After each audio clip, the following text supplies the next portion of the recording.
விஜய் இன்றைய சூழ்நிலையில் அவர் எடுத்த முடிவுங்கிறது ஜனநாயகன் தான் கடைசி படம்.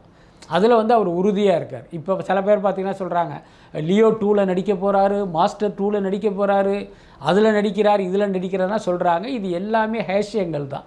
விஜயை பொறுத்த வரைக்கும் இந்த நிமிடம் வரை ஜனநாயகன் தான் கடைசி படங்கிறது அவர் ரொம்ப கிளியர் கட்டாக இருக்கார். தேர்தலுக்கு பிறகு அதில் மாற்றம் இருக்குன்னு நான் நினைக்கிறேன். ஜனநாயகன் ரிலீஸ் ஆகும்போது ஏதாவது பிரச்சனைகள் வர வாய்ப்பு இருக்கா? ஜனநாயகன் வரும்போது பிரச்சனை வரும்.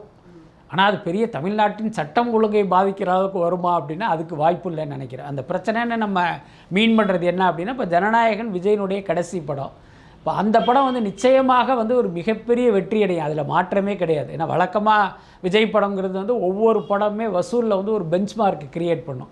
அப்போ ஜனநாயகன் இவருடைய கடைசி படம், ப்ளஸ் இப்போ அரசியல் கட்சி வர தொடங்கிட்டார் அப்படிங்கும்போது நிச்சயமாக ஒரு பெரிய ஹைப் இருக்கும். அதுவும் அரசியல் படம் தானே? கண்டிப்பாக அதில் அரசியலும் இருக்குது. அது ஒரு மசாலா படம் அது.